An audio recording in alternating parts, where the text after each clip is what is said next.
Amém? Igreja, eu quero que você abra a palavra do Senhor no livro de Lucas. Lucas, capítulo 1, versículo 1. Lucas, capítulo 1, versículo 1. No último encontro que nós tivemos, nós demos início ao estudo, né? Hoje é uma noite de quarta-feira, uma noite de estudo. Então nós vamos ler a palavra do Senhor, nós vamos ler um trecho do livro que a gente está seguindo, tá? Então eu quero que agora você mude a chavinha aí dentro de você para o estudante, tá? Para o aluno, tá bom? Além de tudo, a gente está aqui aos pés do Senhor para aprender com Ele. Então agora nós vamos ser alunos aqui e vamos aprender com a palavra do Senhor. Feche seus olhos, você que já abriu a sua Bíblia. Senhor, muito obrigado, Pai, por essa noite, por essa oportunidade. Nós dependemos, Senhor, de Ti nessa noite 100%, Pai. Nós dependemos do Teu Espírito Santo para nos guiar, Senhor, nessa caminhada. Nós dependemos, Senhor, do Teu Espírito Santo para nos ensinar, para que essa letra escrita se transforme numa letra viva, Pai. E que o nosso entendimento, Senhor, transforme a nossa vida, transforme o nosso coração e tenha, meu Pai, uma transformação no nosso dia a dia real. É essa que é a obra transformadora da Tua palavra. Uma obra, Senhor, que ela é efetiva na nossa vida. Então, Espírito Santo, eu dependo do Senhor, me ajude nessa noite e abra o entendimento dos meus irmãos e o meu entendimento também, Pai. É isso que eu te peço, e te peço em nome de Jesus. Amém. Graças a Deus.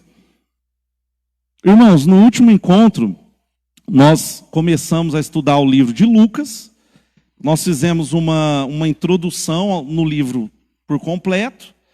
E tem alguns pontos que ficaram, algumas curiosidades que ficaram marcados, né, naquela introdução, aonde que nós relembramos aqui, ou aprendemos, para quem não sabia, que o livro de Lucas é o maior livro da Bíblia. Não, o livro da Bíblia não, o maior livro do Evangelho.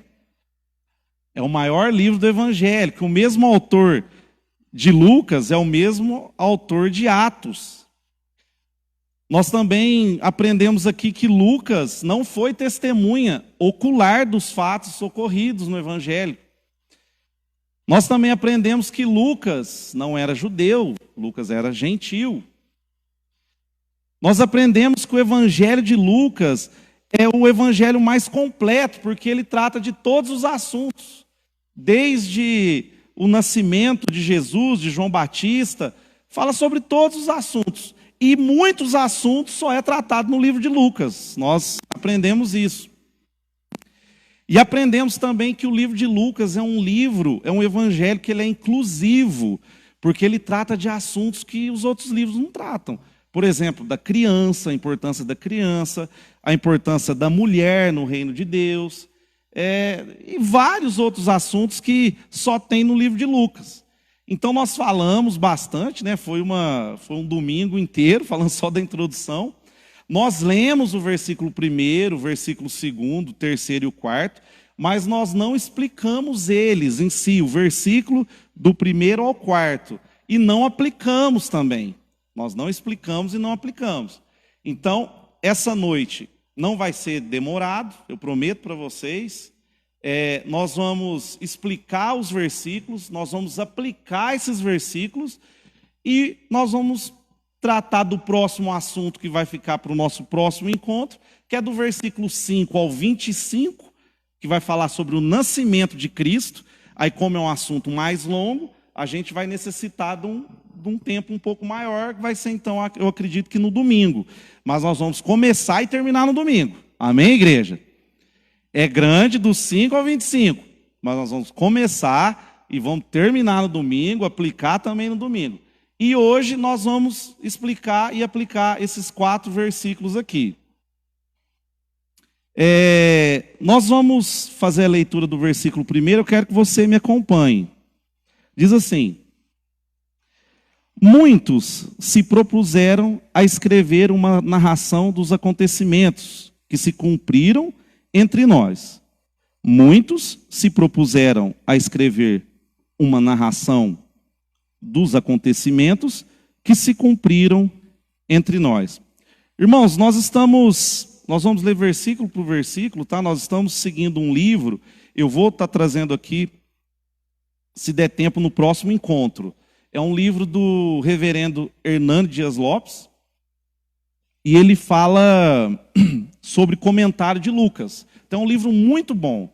E aí eu vou trazer para vocês verem a capa, quem quiser comprar para acompanhar, vai ser muito interessante, tá? E sobre essa parte, sobre esse primeiro versículo, tem um trecho, muitos trechos, mas eu peguei só um trecho para a gente ler, para dar um panorama desse versículo primeiro. Diz assim: em primeiro lugar, a fé cristã é universal em seu escopo e verificável em seus efeitos. Lucas admite que não está escrevendo algo inédito, também mostra que a fé cristã não é um mito, mas uma realidade factual. Deixa claro que outros escritores já se lançaram sobre esse trabalho, e outros obreiros já lavraram nesse campo. A vida, o ministério, a morte e a ressurreição de Jesus foram matérias consideradas por outros escritores. Lucas está aqui subindo nos ombros de gigantes para enxergar mais longe e ter um discernimento mais apurado dos fatos. Do livro, do versículo 1, nós vamos só ler essa parte. Então, no versículo 1, irmãos, a primeira parte diz: muitos se propuseram a escrever essa narração dos acontecimentos. Irmãos, Lucas, então, aqui, ele não chama para ele um fato inédito. Então, agora vamos começar a pensar no contexto da época, tá? Agora nós vamos pensar um contexto histórico aqui. Lucas, então, ele não está escrevendo esse evangelho, como diz esse versículo 1, trazendo para si como se ele estivesse escrevendo algo novo, ou se estivesse escrevendo a primeira vez, ou se estivesse escrevendo algo melhor do que outros já fizeram. Mas olha que esse primeiro versículo já nos ensina um caráter de Lucas. Muito pelo contrário, como diz o livro, ele diz que muitas pessoas já escreveram. Se ele sabia que muitas pessoas já escreveram, é porque ele já tinha visto as obras dessas pessoas que já escreveram. Então, ele, ao invés de querer escrever algo inédito ou colocar dessa forma, não. Ele diz que outras pessoas escreveram e usa todo o conhecimento dessas outras pessoas para fazer um material de grande valor. E daí a gente já tira uma primeira lição na nossa vida. A gente já tira uma primeira lição aqui, antes da gente dar início. Irmãos, pensa comigo. Na sua vida, no seu trabalho, no seu dia a dia, já é uma primeira aplicação. Muitas vezes a gente acha que só dá certo, a gente acha que só vai ser reconhecido, ou a gente acha que só vai fazer algo de valor se a gente faz algo inédito. Quem já percebeu isso? Quando você pensa em fazer um negócio, o que você fica pensando? O que ninguém fez? O que não existe?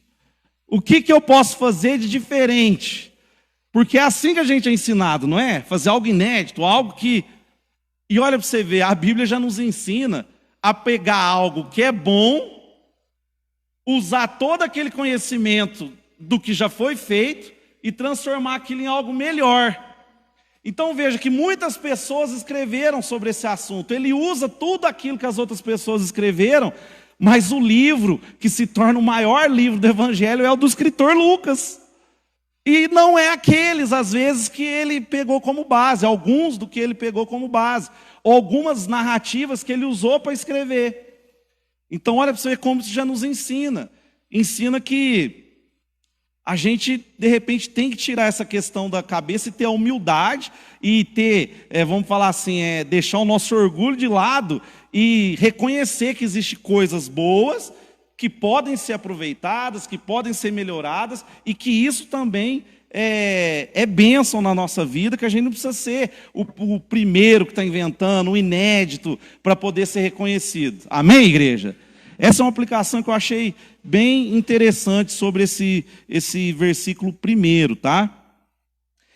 O versículo 2 diz assim, acompanha comigo aqui.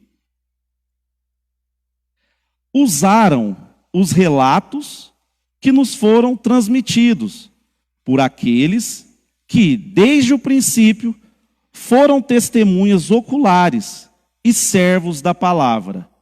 Usaram os relatos que nos foram transmitidos por aqueles que, desde o princípio, foram testemunhas oculares e servos da palavra. Um trecho do livro que fala sobre esse versículo número 2 diz assim: em segundo lugar, a fé cristã não é um conjunto de fábulas inventadas pelos homens, mas fatos testemunhados pelos servos da palavra. Houve escritores que precederam Lucas no registro dos fatos relacionados à pessoa e à obra de Cristo. Muito provavelmente, os evangelhos de Marcos e Mateus estejam entre eles. Esses escritores não eram místicos comentando fábulas, mas testemunhas oculares, ministros da palavra, que relataram coordenadamente os fatos ocorridos entre eles. Só esse trecho do livro que a gente vai ler sobre esse assunto. Irmãos, aqui então, além do versículo primeiro, ele falar que houve já alguns fatos relatados, aqui ele já fala de que forma e quem que foi que relatou esses fatos. Agora eu vou para uma parte aqui, uma observação. Quando a gente vai ler a Bíblia, você vai ler lá os livros de Mateus, Marcos e Lucas. Então, existe uma relação entre esses três livros. Agora que é uma informação para você guardar, uma noite de estudo. Pelo que se foi levantado, pelo que existe registrado e o que a gente tem de informação, quem aqui arrisca qual que é o livro mais antigo do Evangelho? O Evangelho escrito mais antigo. O primeiro, entre Mateus, Marcos e Lucas. Quem arrisca? Quem acha que é Mateus, que é o livro mais antigo? Mateus foi um discípulo de Jesus. Amém, igreja? Ele foi testemunho ocular. Quem acha que Mateus é o livro mais antigo, levante a mão. Quem não levantar em nenhuma das hipóteses, eu vou falar o nome, tá? Vai ficar registrado. Porque é uma noite de estudo, então o estudo tem prova. Então tem de 0 a 10, tá? Então eu quero saber. Quem acha que é Mateus o livro mais antigo, levante a mão. O irmão, a lá outra irmã, amém. Quem acha que é o livro de Marcos, que é o mais antigo, levante a mão. Tem uns assim que não dá para saber se está levantando, como é que está o negócio. Amém, já. Quem acha que é o livro de Lucas, que nós estamos falando aqui, que é o mais antigo, levante a mão. Quem não levantou, vem à frente que eu quero orar para você nesse momento. Irmãos, para efeito de observação, eu estava esperando o João, não, mas só dos três que são os livros sinóticos, que é os que podem ser lidos junto, que trata do mesmo assunto. Irmãos, o livro mais antigo do Evangelho, desses três Evangelhos, é o livro de Marcos, tá? É o livro de Marcos. E para quem também, outra observação, não sabia, Marcos também não era discípulo. Não, aí a cabeça já fundiu. Dos quatro evangelhos, Mateus, Marcos, Lucas e João, então, peraí, pastor, quer dizer que Marcos não era discípulo também? Lucas também não? Então quer dizer que só Mateus que era discípulo? Só Mateus que viu o que aconteceu com Jesus e os feitos de Jesus de forma ocular, presencial? Mateus e João. Então Marcos e Lucas não era testemunho ocular. E o livro mais antigo que se tem notícia dos evangelhos, a gente acredita ser Marcos, e eu quero que os irmãos abram a palavra do Senhor em Atos dos Apóstolos 12:12. Para a gente confirmar isso aqui. A Bíblia ela nos mostra isso, tá? Deixa eu abrir aqui também.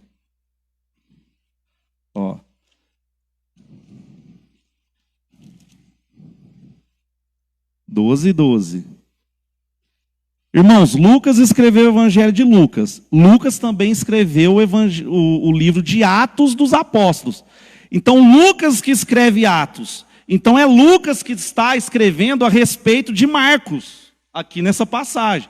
Isso começa a comprovar essa questão do uso dos materiais, tá? E dos evangelhos. 12:12 diz assim: quando Pedro se deu conta disso, foi à casa de Maria, mãe de João Marcos, onde muitos estavam reunidos para orar. Então aqui, Lucas cita Marcos. Lucas cita o evangelista, o que escreveu o livro de Marcos, tá? Outra passagem, Atos 13, versículo 4. Olha o que diz. Nós vamos ler 4 e 5. Olha que interessante. Enviados pelo Espírito Santo, eles desceram ao porto de Seleucia, de onde navegaram para a ilha de Chipre. Ali na cidade de Salamina foram as sinagogas judaicas e pregaram a palavra de Deus. João Marcos os acompanhava como assistente. Então veja, Lucas, nessas duas passagens, ele cita Marcos. E os estudiosos vão falar também que alguns, eu não vou ler todas as citações aqui, mas que existem evidências que também Mateus, apesar de ser discípulo, usou também o livro de Marcos. Só que, irmãos, nesse versículo 2, quando Lucas fala que outras pessoas escreveram, eu quero agora, assim, ler com detalhe. Agora, com essa informação em mente, eu quero que você leia com detalhe o versículo 2.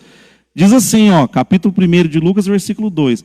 Usaram os relatos que nos foram transmitidos por aqueles que desde o princípio foram testemunhas oculares e servos da palavra. Irmão, mas se for para mim agora que Marcos foi o que primeiro escreveu, mas ele não era testemunho ocular, como não está entrando em contradição?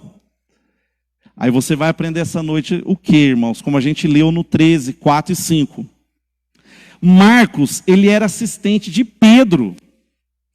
Marcos, ele acompanhou, e tudo indica que ele foi quem escreveu os relatos de Pedro. Então, o que Lucas está dizendo aqui? Olha, os que escreveram esses relatos que eu estou usando aqui no meu estudo, que eu estou usando na minha carta, não foi qualquer um, não foi qualquer pessoa. Eu não ouvi falar de qualquer pessoa, não. Mas eu usei um material que foi escrito por pessoas que estiveram de forma ocular. Porque, irmãos, naquela época, saber ler e escrever era coisa muito rara. Era muito rara. Então, era comum que eu tenha alguma história para contar, eu contratava um escriba. Eu contratava que seria um escrevente, um escrivão. E aí eu contava, eu falava e ele escrevia. Você acha que Pedro, quando vai narrar, e esse evangelho, tudo leva a crer que foi escrito de acordo com os relatos de Pedro, do apóstolo Pedro? Você acha que Pedro falava bonitinho daquele jeito? Você acha que Pedro sabia escrever dessa forma? Daquele jeito? Não.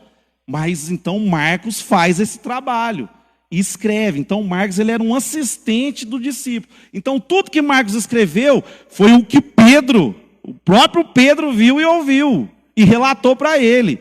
E Lucas usa esse material. Só que no versículo 3, vamos para o versículo 3, para a gente entender mais ainda. Olha que riqueza em 3 versículos, 4 versículos do início.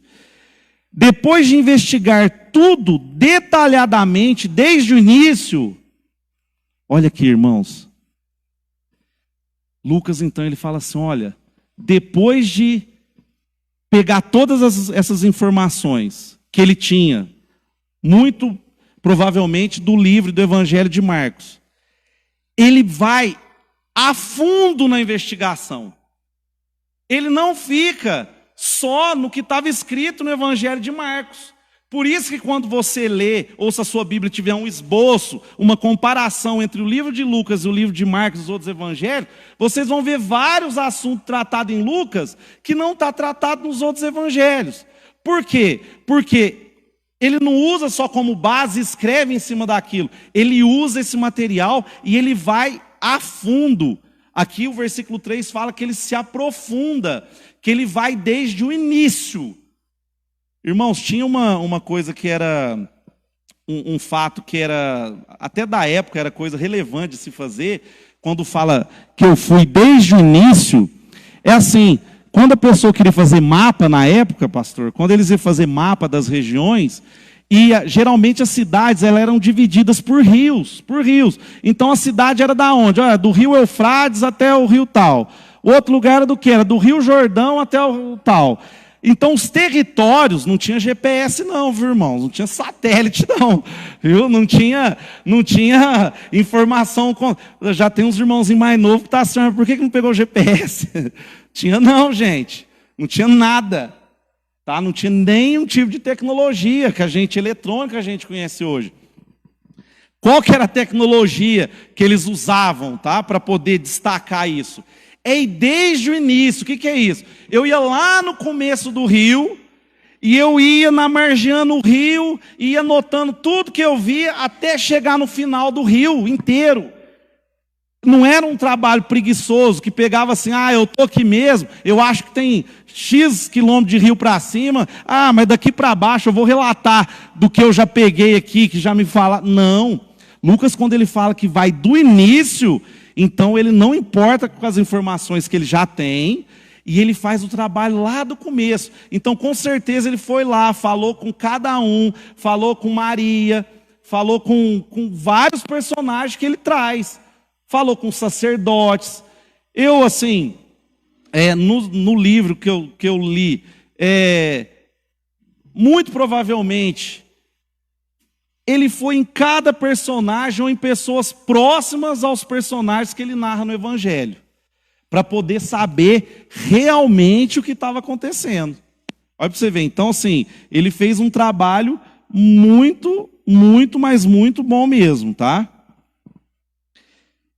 Versículo 3, que a gente está. Depois de investigar tudo detalhadamente desde o início, também decidi escrever-lhe um relato preciso, ó excelentíssimo Teófilo, para que tenha certeza. Não, excelentíssimo Teófilo, até aqui. Irmãos, nesse versículo 3, nós podemos tirar aqui algumas aplicações, tá? A gente até falou algo sobre isso, tá, anteriormente, em outras pregações. Só que eu quero que você ponha atenção nisso daqui, que é uma coisa muito interessante para nós. O livro diz assim, Lucas 1:3 lança luz sobre a inspiração das Escrituras, como nenhuma outra passagem consegue fazê-lo. Diz assim, a inspiração divina não anula a ação humana. Lucas lançou-se numa pesquisa meticulosa, no qual examinou registros escritos, entrevistou testemunhas oculares, ouviu ministros da palavra, comparou fatos e tirou conclusões claras. No entanto, o mais importante é que todo esse processo foi assistido pelo Espírito Santo.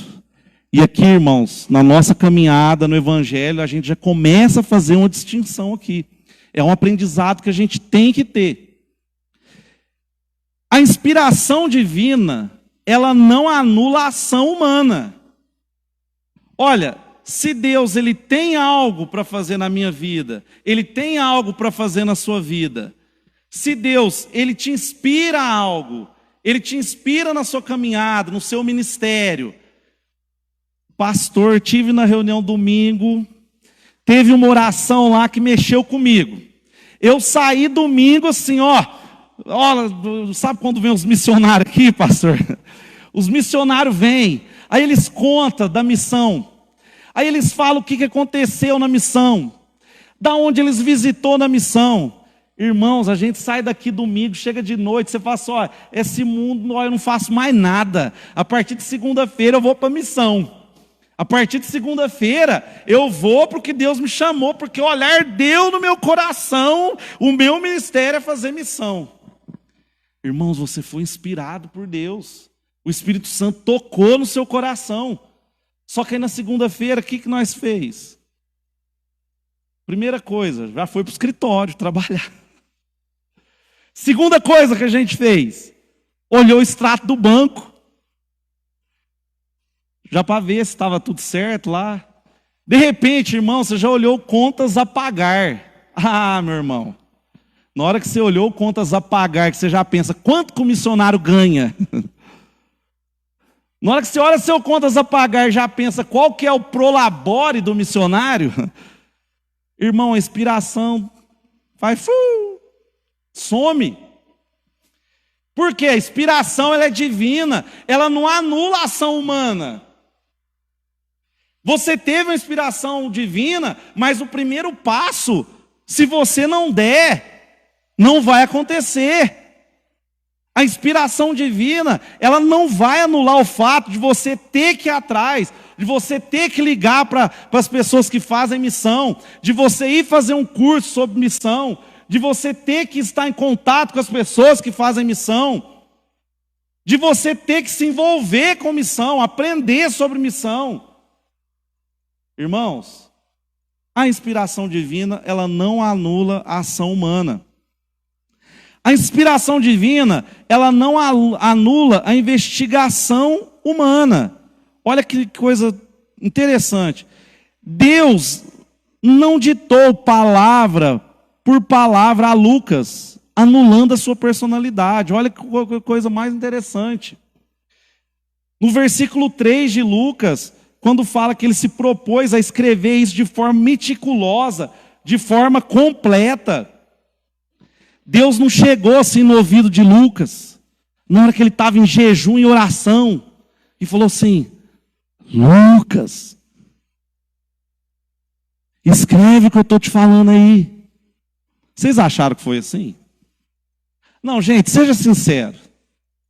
Vocês achavam, no passado, vocês achavam que tinha sido assim? Que Deus falou assim, senta Lucas, pega a pena que eu vou ditar. Escreve do meu jeito aí, o evangelho, do jeito que eu vou te ditar no seu ouvido. Não, irmãos.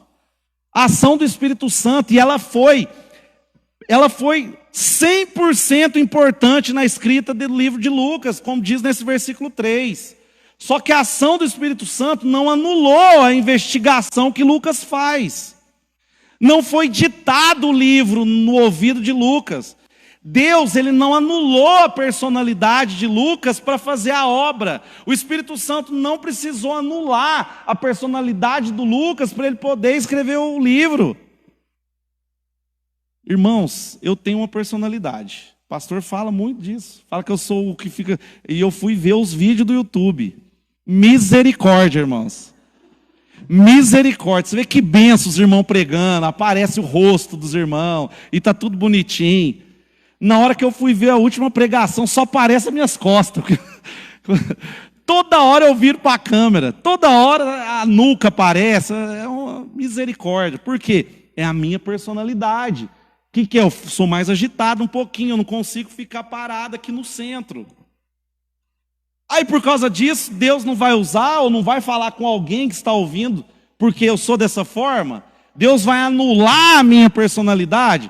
Não, se eu não sou igual os irmãos abençoados, é até bonito, eu ia falar não, gente, é lindo de ver.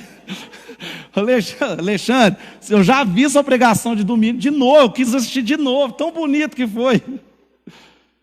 Irmãos, Deus usa de acordo com a sua personalidade. Ele não vai anular a sua personalidade. E você não vai deixar de ser menos espiritual por conta disso. Amém, igreja? Olha como o versículo 3 ele nos traz esse ponto, essa perspectiva, que Deus ele não anula. A inspiração divina, ela não anula o registro escrito. Não vou nem ler para a gente ganhar tempo. Irmãos, olha para você ver. Lucas podia pensar na cabeça dele. Não, eu estou com tudo isso aqui, vou pegar e vou explicar para alguém aqui, para ir passando de boca em boca. Olha para você ver como que Deus, irmãos, é perfeito e Deus pensava nos detalhes. Na hora que Deus vai dar a lei para Moisés, o que Deus faz? O que Deus faz com Moisés? Ele dita a lei para Moisés e fala, vai lá e repete para o povo. Foi assim, gente? Vocês leram em Gênesis lá dessa forma? Ele dita, fala, Moisés, não isso, não isso, não isso, não isso. Vai lá e fala para o povo. Foi assim? Ele vai lá e escreve em pedra. Por que ele escreveu em pedra?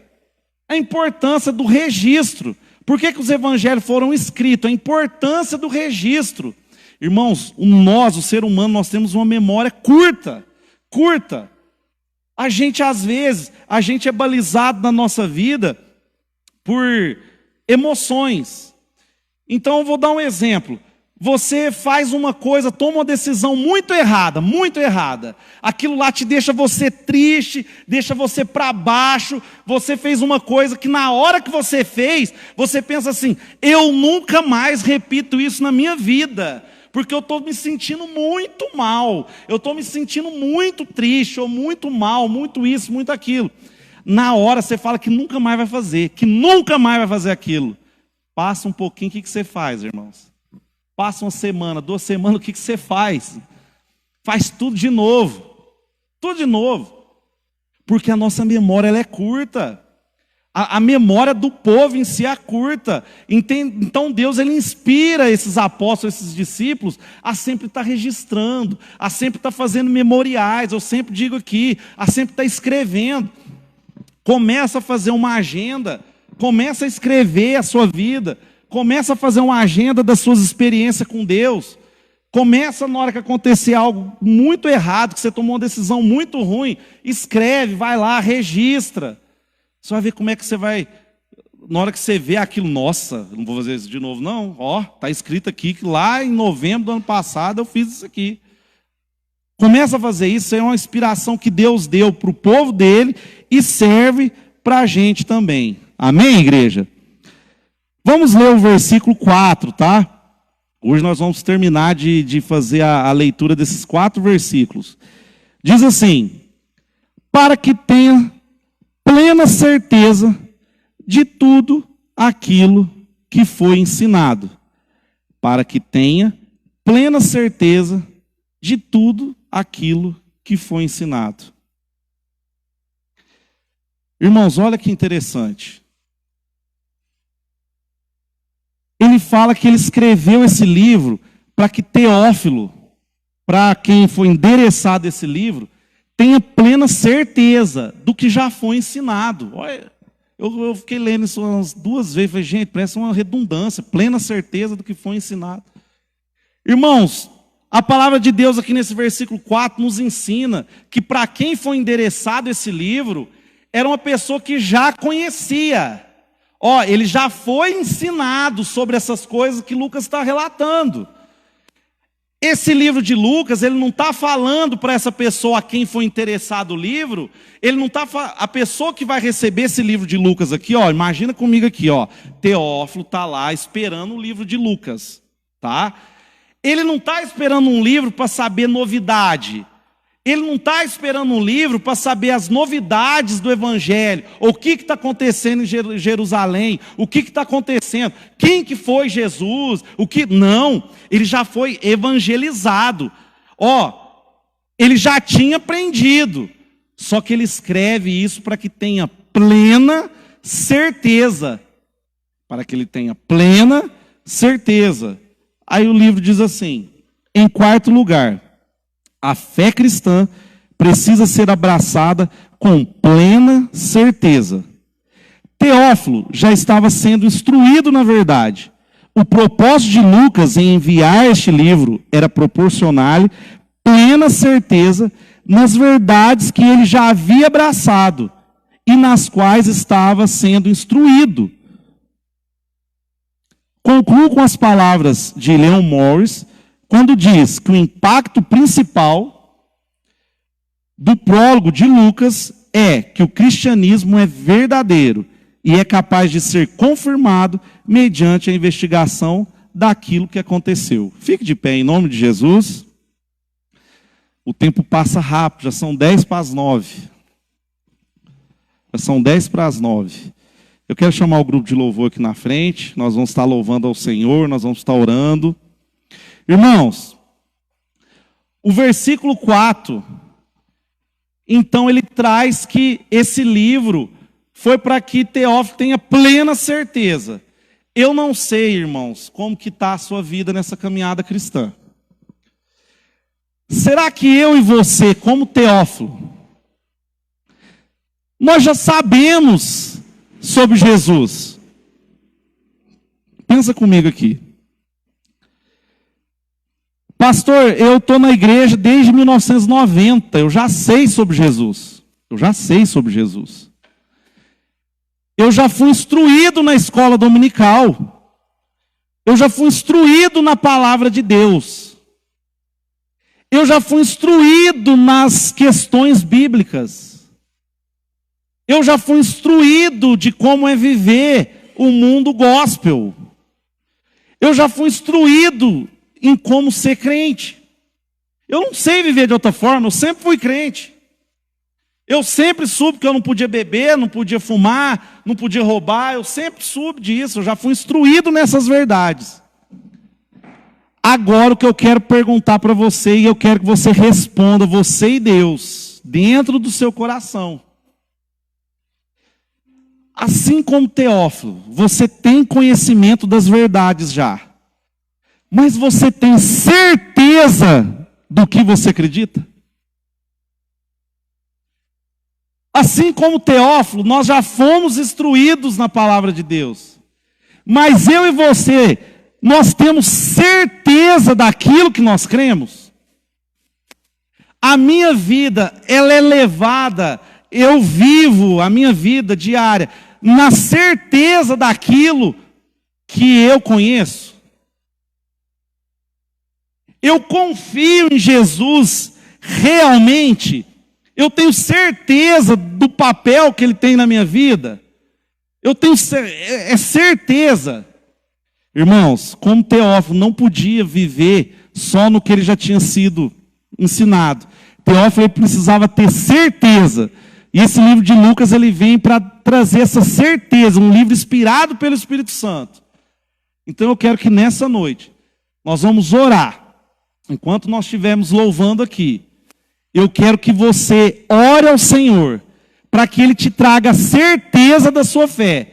Porque viver uma caminhada cristã, com dúvidas, e sem a certeza no que Jesus, no que o Evangelho, o que Cristo é na sua vida, você não vai para lugar algum. E já tem um ditado que fala o quê? Para quem não sabe para onde vai, nenhum vento ajuda.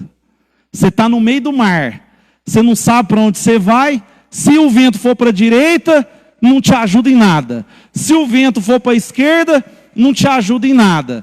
Porque você não tem certeza daquilo que você crê. Então, você não pode caminhar de uma forma correta. Amém? Nós vamos louvar o Senhor, o último hino. Você me chama para caminhar. E eu quero que você feche seus olhos. E fale com Deus aí, intimamente. Peça para Ele te chamar para caminhar.